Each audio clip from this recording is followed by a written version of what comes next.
제가 지난주까지 읽은 책이 하나가 있는데 그 책 제목은 교회에서 상처받은 사람들이란 제목의 책입니다. 교회에서 또 선교 단체에서나 특별히 또 이단에서 상처를 입은 미국 성도들을 중심으로 어느 미국 목사님이 쓴 책인데 제가 그 책을 읽다가 약 30년 전 제가 전도사 시절 때 윤원주학교 담당으로 섬기고 있었을 때 한 어린아이를 상처 입히고 울게 만든 생각이 났습니다. 그 어린아이의 모습도 어렴풋이 생각났는데 이 본당 입구 문 바로 그 화장실 앞에 거기서 제가 이 어린아이한테 뭐라고 혼내고 말했는지도 기억이 안 납니다. 그런데 기억나는 것은 그 아이가 엉엉 울었다는 겁니다. 전도사로서 뭣도 모르고 이래야 된다 저래야 된다는 규칙과 규정과 규율과 뭔가 애들이 떠들고 막 모르겠어요. 뭘 어떻게 했는지 모르겠는데 그 책을 읽으면서 나도 성도를 상처입혔구나. 그 어린아이를 30년 전에 상처입혔구나. 그런데 그 추억 외에도 얼마나 수없이 설교를 하면서 성도님들의 마음에 상처를 입혔을까 내가.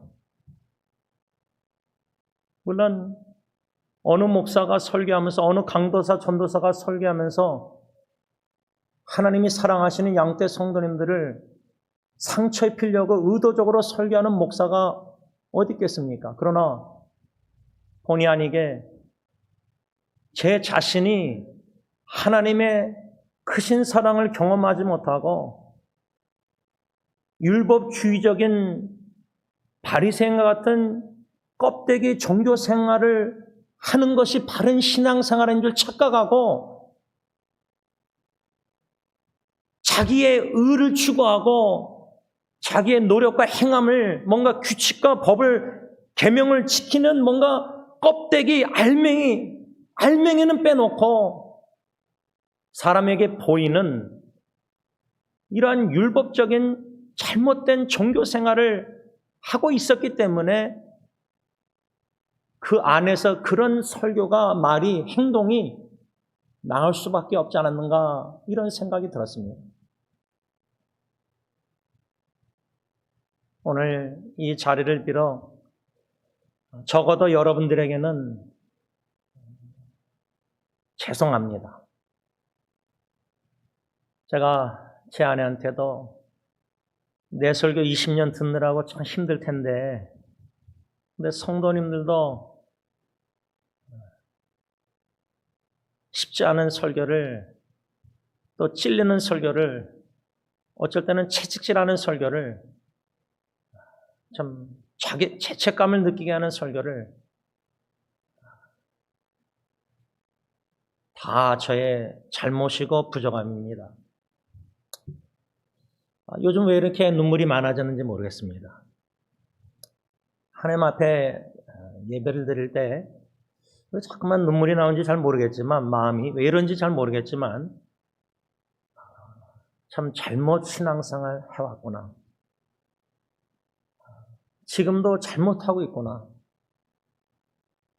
주님 보시기에 올바른 신앙생활을 하고 싶은데 그 올바른 정도의 길을 걷는 신앙생활도 무엇인지 잘 모르겠습니다. 물론 예수님 알아가고 예수님을 마음에 모시고 예수님을 닮아가고 예수님의 사랑으로 이웃을 사랑하고 근데 아는데 안 되는 잘 안 되는 자신의 모습을 보고 실망이 됩니다. 그러나 오늘 저는 이 하나님 앞에 예배를 드리면서 저의 행함 공로 아무것도 나 행한 것 죄밖에 없고 예수님이 십자가에 나를 나 같은 죄인을 위해서 행하신 그 십자가의 공로만을 의지하고 하나님 앞에 나와 예배드리며 말씀을 선포할 뿐입니다. 오늘 특별히 저는 본문 말씀에서 사도 바울이 골로새 교회, 라우디아 교회 자기 얼굴을 보지 못한 성도들에게 주님의 마음 사랑으로 편지를 써내려가면서 형제 자매들, 성도님들 주의하십시오. 경계하십시오. 참 조심하십시오. 무엇을 그리도 조심하고 경계하고 주의하라는 그 마음으로 무엇을 그렇게 권면했을까? 율법주의, 리글리즘, 인간의 행위와 노력으로 율법을 지켜 행함으로 구원을 얻을 수 있다는, 그러므로 하나님의 의를 의지하기보다 예수의 십자가의 행하심을 믿고 의지하기보다 나의 행한 것을 기억하고 나의 노력, 선한, 착한 일, 뭔가 자기의 의를, self-righteousness.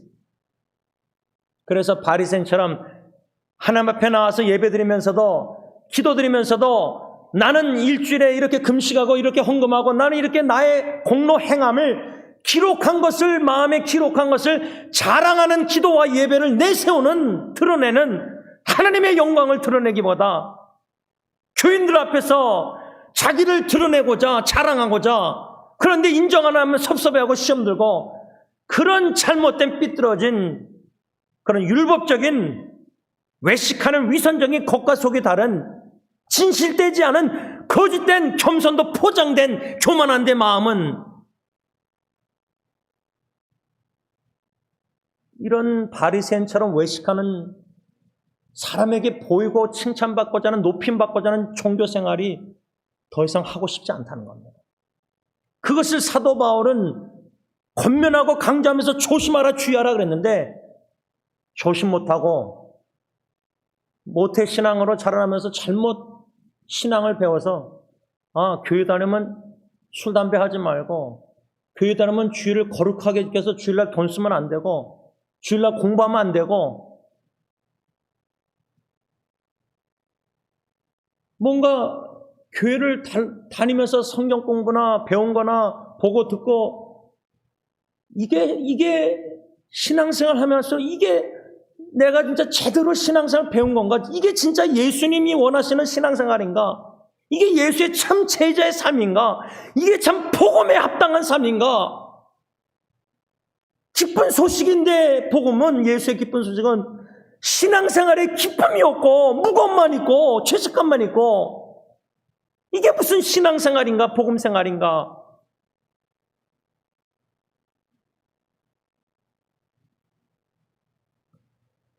이러한 영적 고민과 씨름과 갈등과 눈물과 발버둥침이 적어도 한 번씩은 있으셨을 겁니다.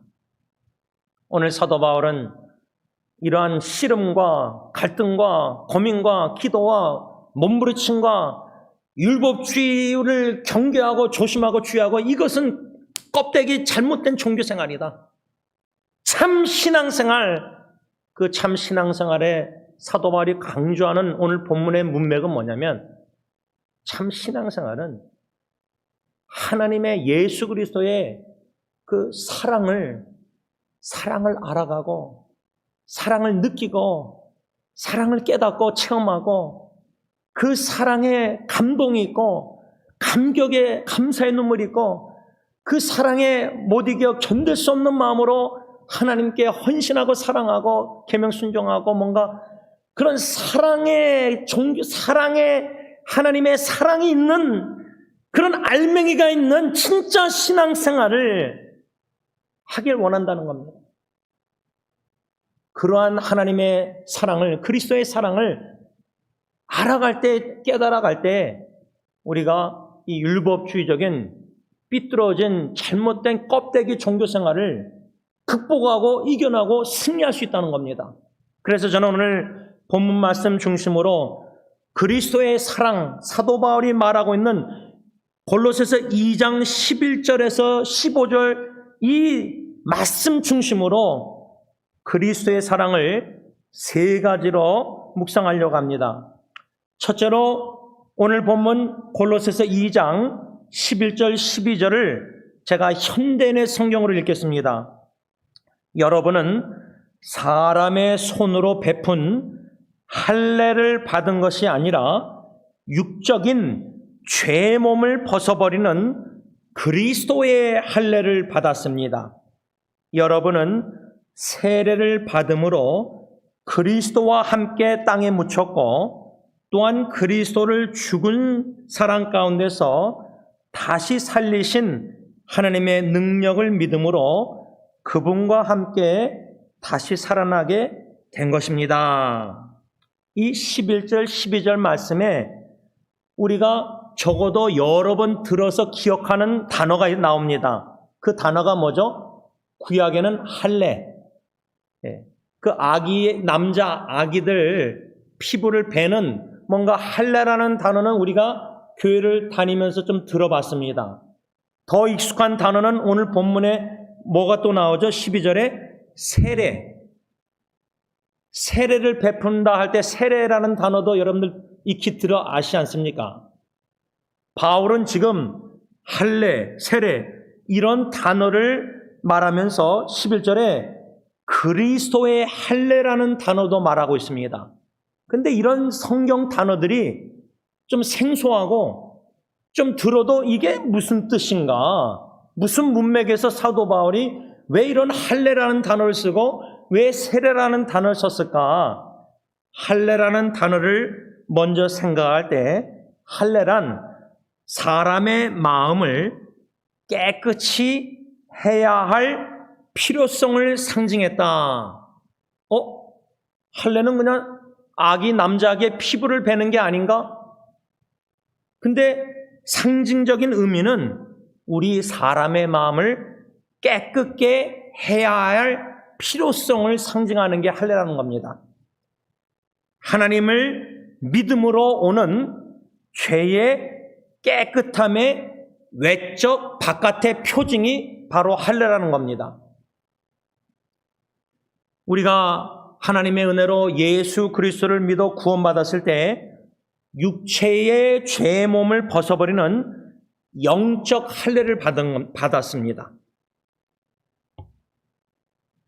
그것을 한마디로 말하면 거듭남, 중생, 회심의 새로운 창조, 새 사람이 되었다 그 말입니다. 그래서 사도 바울은 이 편지를 써내려가면서 11절, 12절에 할례를 말하면서 곧 육의 몸을 벗는 것, 현대의 성경은 할례란 육적인 죄의 몸을 벗어버리는 이 그리스도의 할례를 우리가 예수 믿는 자들이 받았다. 그 말은 옛사람 죄를 쫓는 죄의 법을 따르는 옛사람 이 육체의 법, 로마서 7장의 사도 바울이 내 안에 두 법이 있다.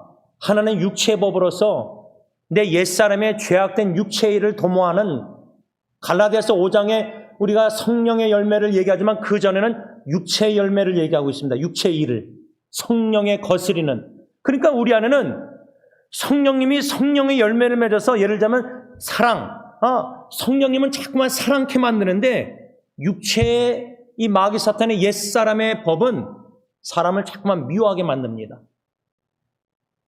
우리가 요한일서에 배웠지만 사도 요한은 4가지 주제를 대조하고 있는데 그 대조를 옛사람과 새사람, 예수 믿기 전에 옛사람과 예수 믿고 나서 거듭난 새 생명, 새 피조물 사람, 뭐를 비교하죠? 옛사람은 어둠, 몰래 죄를 범하는 어둠의 일을 추구하고 새사람은 빛의 자녀답게 산다. 빛과 어둠을 대조해요. 이건 옛사람과 새사람, 거듭난 사람과 중생하지 아니한 옛사람, 육체의 죄를 법을 따르는 사람, 마음의 법을 따르는 사람. 로마서 7장. 어둠과 빛이 있고 또 뭐가 있죠? 거짓과 진리가 있어요. 옛사람은 중생하지 않은 예수 믿기 전에 육체의 죄의 법을 따르는 사람은 자꾸만 거짓말을 해요. 마음이 거짓되고 입술로도 거짓말하고 삶도 거짓된 삶을 살아요. 겉으로는 진실된 척하고 겸손한 척하지만. 그러나 거듭난 새 사람은 진리에 이신 예수님을 본받아 진실된 삶을 살고 진실되게 행하고 그 입에 마음에 거짓이 없는 거예요. 또 사도 요한이 세 번째로 대조하는 것은 뭐죠? 사랑과 미움이에요. 새 사람은 예수 믿고 구원받아서 그리스도의 할례를 받아서 거듭난 중생한 새 사람은 성령의 열매 사랑을 맺어서 사랑하는 삶을 살아요. 그런데 옛사람 육체의 법을 따르는 옛사람은 미워하는 게 습관적으로 미워하는 거예요. 그게 몸에 배긴 거예요. 미워하는 거 용서 안 해요. 또 마지막 네 번째로 사도 요한이 요한일서에 비교하는 옛사람과 새사람 뭐죠? 불의, 악. 옛사람은 악을 행하고 불의를 행해요. 근데 그리스도의 할례를 받아서 거듭난 새 사람은 예수 믿고 구원받은 새 사람은 의를 행한다. 예수님이 의를 행하듯이 우리도 의를 행한다. 예수님이 무슨 의를 행했죠? 가난한 자, 병든 자, 죄인, 창녀, 이웃을 소외된 사람을 사랑했어요. 영접했어요. 근데 바리새인들은 예수님의 제자들에게 야, 너 스승 예수는 왜 죄인들과 같이 식탁에 앉았느냐? 왜? 이 바리새인 율법주의자들은 율법에 의해서 죄인들과 거리를 둬야지 같이 앉아서 식사를 안 했어요. 사마리아인도 대하지 않았어요. 그러니까 지금 교회 나와서 예수 믿는다고 하면서 세상에 소외된 사람을 더 사랑하고 더 다가가고 더 관심을 가져야 되는데 교회 안에서도 세상에서 높은 사람들, 지위 있는 사람들하고 어울리고 마태복음 25장에 양과 염소를 구분할 때 주인이 와서 주님이 하셔서 야, 너희들 노숙자, 너희들 저 창녀들, 너희들 저 죄인들, 저희들 동성연애자들 마음으로 죄인이라고 거리 두고 복음 전하지 않고 사랑 안 하고 오래 정죄하고 저는 죄인이다. 죄인을 위해서 예수님이 오셔서 십자가에 죽으시고 기쁜 소식을 전하는데 우리끼리 기쁜 소식 전하고 우리끼리 사랑하고 그게 무슨 기독교고 그게 무슨 신앙이고 복음 생활입니까? 정죄하는 것은 바리새인들은 잘했어요. 마음으로 판단하고 아유 저 더럽고 노수자 냄새나고 죄인. 그게 그리스도의 할례로 예수 믿고 거듭난 새 사람의 삶입니까? 아니 예수님이 냄새난다면 우리에게 올 수가 없죠. 이 죄악된 세상에. 우리가 하나님과 원수된 죄인으로서 원수 사랑하라는 예수님의 말씀 실천을 직접 옮기셨는데 우리는 원수 사랑 안 해요. 우리 부부싸움 할 때 원수 같은 남편, 원수 같은 아내 용서 안 하는 것 그게 무슨 그리스도의 사랑이에요. 그게 무슨 그리스도 할례 받은 자예요. 그게 무슨 새 사람의 삶이에요. 옛 사람의 삶이지. 용서하지 아니하고 마음으로 판단하고 흠만 찾아내고 비판만 하고 마음으로 정죄하고 저 사람보다 내가 낫고 저 사람은 자기 의가 나는 그런 동성연애자 죄를 범하지 않으니까 나는 노수자처럼 게을러서 마약하고 그래서 마음으로 이렇게 안 하냐. 그건 뭡니까? 다 이런 게 내 안에 그런 것들 다. 그게 참 신앙입니까? 그게 그리스도의 할례 받은 새 사람의 삶입니까? 그게 예수님을 닮은 삶입니까? 우리가 이런 고민을 해야 된다는 겁니다. 우리가 신앙 잘한다고 착각하면 안 됩니다. 잘 못하고 있습니다. 우리 기독교인들. 뭐 내세울 게 뭐 있습니까? 우리끼리만 신앙생활 하는데 사랑하고.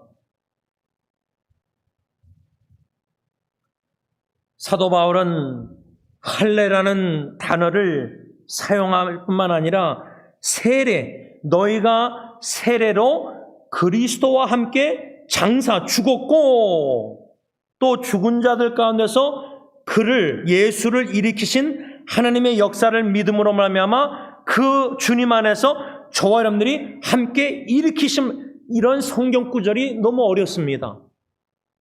제가 2주 전에 엔세나다 멕시코 청소년 집회에 우리 갔었을 때 주제가 갈라디아서 2장 10절 그리스도와 연합, 그래서 제가 설교를 준비하면서 우리 교회 옛날에 나왔던 우리 청년 하나가 이젠 신문에 나올 정도로 죄를 범해서 청소년 감옥에 갔을 때 제가 한번 찾아간 적이 있었어요. 그 친구가 아토피 걸려가지고 막 긁어서 피를 그냥 너무 흘리니까. 근데 감옥 가서 그게 났어요. 피부가, 아토피가. 그런데 그 친구가 감옥에서 나와서 여기다가 타투를 했는데, 여기다 했는데 갈라디아서 2장 20절을 짧은 걸 해놨더라고요. 청소년 집회 때 이제는 내가 사는 것이 아니라 내 안에 그리스도가 사는 것이라. It is Christ who lives in me.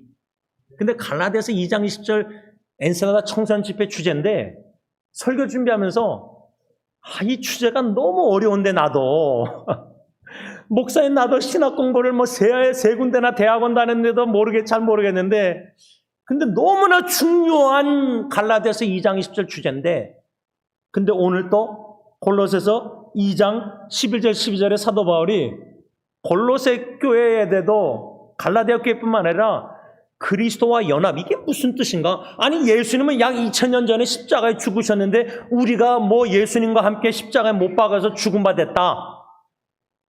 우리는 2000년 후에 태어났는데 육신적으로 생각하면 뭔가 영적인 의미가 있는데 무슨 의미일까? 예수님과 함께 십자가에 못 박아서 우리가 옛사람이 장사된 바 됐다. 그리고 하나님의 영이 성령님이 죽으신 예수님을 다시 살리셨을 때 우리도 그리스도와 연합돼서 그때 다시 살아났다. 이 말은 우리가 예수 믿었던 하나님의 은혜로 그 순간 예수님의 복음 듣고 예수님의 사랑을 느끼고 예수 믿은 그 구원의 첫사랑을 경험한 그때에 그리스도와 할례를 받았다. 세례받았다. 옛사람이 예수님과 장사됐다. 예수님과 함께 부활했다. 이 말은 예수 믿었던 그 순간에 그리스도와 할례를 받고 세례받았다는 것은 옛사람은 예수님과 함께 십자가 장사 죽었다. 예수님이 죽음에서 부활했듯이 함께 우리가 다시 살아나서 그래서 제가 이 중생이란 단어 리본 커피숍도 스타벅스가 아니라 리본이 있습니다. 거듭났다. 다시 태어났다. 죽은 자가 다시 살아났다. 옛사람은 죽었고 새 사람이 됐다는 새 사람. New creation. 새 피조물이 됐다는 거예요. 그러면 옛사람의 제가 청소년들에게 설교하면서 나는 대학교 1학년 청소년 대학부 집회 때 수련회 때 요한복음 6장 1절로 15절 말씀으로 성령이 강하게 역사서 회개 눈물, 감사 눈물, 헌신의 눈물 예수 믿었을 때 그 전까지는 저의 옛사람의 목적은 돈을 많이 버는 것이었어요. 근데 예수 믿고 나서 새 사람의 새로운 목적은 예수님을 위해서 살기로자 헌신해서 목사 되겠다고 대학교 1학년 때 그렇게 된 거예요. 그러니까 새 사람이 되면 옛사람과 새 사람의 차이 디퍼런스는 목적도 바뀌고 모든 게 180도 뒤바뀌는 겁니다. 이젠 더 이상 거짓말할 때 양심에 찔림이 없는 그게 아니라 거짓말 한마디로 과장으로 잘못 뱉었을 때 양심에 가책 찔림이 있는 거예요. 사랑하는 새 사람의 삶을 사는데 미워할 때 자신 있게 미워하는 게 아니라 가책을 느낄 수밖에 없는 거예요. 왜? 새 사람이 되었으니까. 거듭났으니까. 충성했으니까. 그래서 세례라는 의미가 상징이 뭐냐면 옛 생명, 옛 사람에 대한 죽음이고 새 생명에 대한 부활, 새 사람이 되었다는 겁니다. 그걸 상징하는 거예요. 그래서 세례를 받아야지 구원받았고 천국하고 세례 안 받으면 천국에 못 가고 이것도 다 잘못 이해하는 거예요. 세례는 물세례는 상징하는 거예요. 상징, 심볼리즘. 그러니까 예수님을 믿고 그리스도의 할례로 옛사람은 죽고 그리스도와 함께 새 생명, 새로운 사람이 되었다. 그 구원의 첫 순간, 사랑 예수 믿었던 그 순간, 그거는 우리 자신도 스스로 몰라요. 잘. 저는 대학교 1학년 같아요. 그러니까 하나님이 사랑하사 창세전에 선택하여 구원하셨을 때 구원받은 하나님의 선택된 백성, 우리가 누군데 함부로 판단합니까? 세례 안 받았다고 저 사람 구원 못 받고 천국 못 간다고 얘기합니까? 그렇게 판단하고 교회에서 그렇게 말합니까? 자살했다고 지옥 간다 그러고? 그렇게 말하는 모든 것들은 저는 제 생각에는 다 율법주의적인 삐뚤어진 잘못된 종교생활에 익숙한 분들이 자살하면 지옥 간다. 목회하다가 자살한 성도 있으면 그 목회 실패했다. 노회에서 어르신 목사님이 우리한테 그러시더라고요. 근데 여러분, 연예인들이 자살하고 정신질환 이런 거 볼 때 신학적으로 자살하면 지옥 간다. 그러니까 옳다고 생각하는 말을 확신 가지고 너무 쉽게 내뱉는 우리 목회자들이 많아요. 그리스도의 사랑을 못 느껴요. 안 그래도 자포자기하고 정신질환 속에서 죽고 싶은데 당신 믿음이 약해서 기도를 더 열심히 하고 금식기도 하고 성경을 더 많이 읽고 여러분, 그리스도의 할례 사도 바울이 말했을 때 율법주의를 진짜 조심하세요. 지금 21세기 우리 기독교인들에게 필요한 메시지가 아닙니까? 특히 보수적인 장로교, 합동, 개혁신학 뭐 이런 교회들이 그렇게 우리 자녀들이 부모에게 보고 자라면서 알맹이 그리스도의 사랑을 복음을 마음으로 편하게 듣지 못하고 껍데기 종교생활에 익숙하게 훈련받은 제자훈련. 그런데 세상에서는 빛과 소금의 역할을 우리 예수 믿는 자들의 복음 전도를 더 방해하는 무슨 제자를 교회에서 양육하고 있습니까? 바리새인과 같은 외식하는 위선적인 교회 안에서 걸어가고 교회 밖에서는 세상 사람과 더 악한 거짓말하고 불의를 행하고 미워하고 어두운 생활하는 그런 목회자, 그런 직분자를, 그런 제자들을 훈련시키고 보내고 있지 않습니까? 생산하고 있지 않습니까? 교회에서? 죄송합니다. 좀 말씀을 맺고자 합니다. 세 가지를 다 전하지 못하고 한 가지만,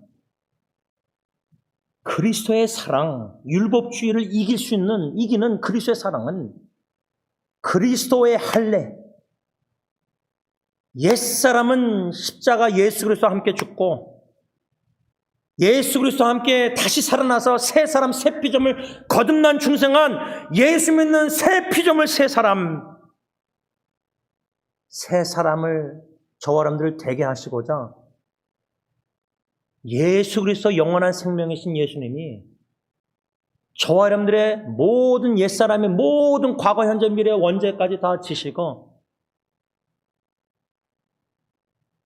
앞으로도 또 지을 죄까지도 다 짊어지시고 우리를 위해서 십자가에 죽으심으로 말미암아 우리가 옛사람이 함께 죽고 예수님이 부활하심으로 다시 살아나심으로 우리가 새 생명, 새 사람으로 새로운 사람이 되었다는 겁니다. 이 그리스도의 사랑, 그리스도의 할례를 통한 그리스도의 사랑을 첫 번째로 우리가 알아갈 때에 더 깊이, 더 넓게, 더 높게 알아갈 때, 그리스도의 할례로 사랑으로 나 같은 사람이 새 사람이 되었다는 이 자체가 얼마나 기적인가 어떻게 할 수 있느냐? 내가 개가 잠언에 보면 토한 것을 돌아가서 먹듯이 미련한 자는 똑같은 죄를 거듭 짓는다. 그런 자신의 원치 않는 로마서 7장 바울이 나는 마음의 법을 하나님의 계명을 순종하고 싶은데 나는 이 육체는 육신의 법을 자꾸만 육체의 법을 따라서 죄를 짓는구나. 권고한 사람이로다. 탄식의 그 기도를 보면은 내가 내 자신의 영적 싸움에 원치 않는 죄를 자꾸만 습관적으로 범하는 모습을 보면서 내가 내 자신을 얼마나 미워하고 싫어할 정도로 괴로울 때에 이러한 옛사람의 죄의 놀라운 능력도 예수 십자가의 할례로 죽으심으로 부활하심으로 나를 새 피조물 창조 거듭난 중생 새 사람으로 만드셨다는 이 기적, 거기에 놀라운 그리스도의 사랑을 우리가 알아갈 때 그 크신 하나님의 사랑으로 말미암아 나 같은 죄인은 감격 속에서 감사의 눈물을 흘릴 수밖에 없다 그 말입니다. 기도하겠습니다. 사랑의 주님,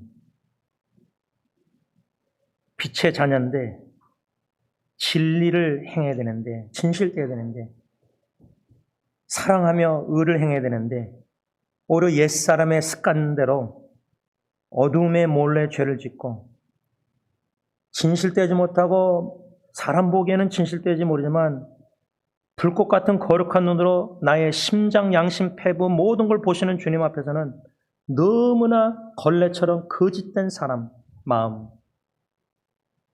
사랑할 줄도 모르고 근데 미워하는 건 너무 잘하고 판단하고 정죄하는 것은 쉽게 습관적으로 나오고 용서하고 이해하려고 인내하고 참고 섬기고 겸손히 그건 너무 힘들고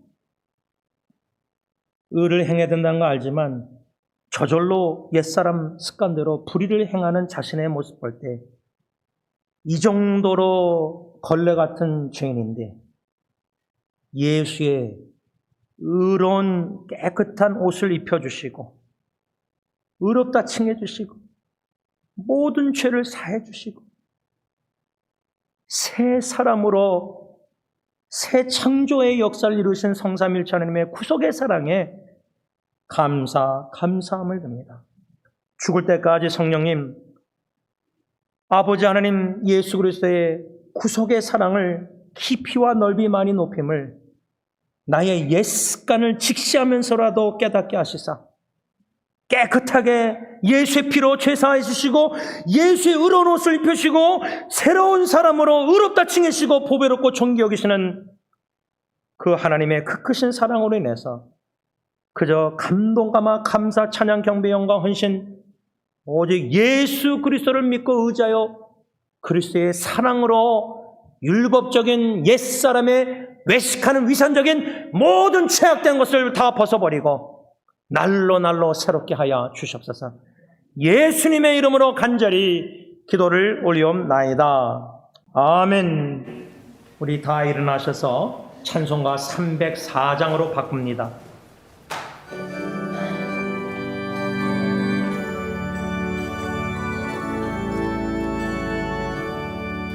그 크신 하나님의 사랑 마음을 동요 못하네. 저 높고 높은 별을 넘어 이 낮고 낮은 땅 위에 죄로만 영원 구하려 그 아들 보내사 화목제물 삼으시고 죄 용서하셨네. 하나님 크신 사랑은 천년만오하니 영원히 변치 않는 사랑 성도여 찬양하세. 괴로운 시절 지나가고 땅 위에 영하세 주민치 않던 영혼들은 큰 소리 외쳐오르노. 주 믿는 성도들에게 큰 사랑 베푸사 우리의 죄 사했으니 은혜 잊을까. 하나님 크신 사랑은 청량나무하네. 영원히 변치 않는 사랑 성도여 찬양하세. 하늘을 두루마리 삼고 하나님 몸을 삼아도 하늘은 하나님의 사랑 가기로 할 수 없겠네. 하나님의 크신 사랑 그 어찌 닿았을까. 저는 높이 쌓아도 채우니 뭐하니. 하나님 크신 사랑은 청량나무하네. 영원히 변치 않는 사랑 성도여 찬양하세.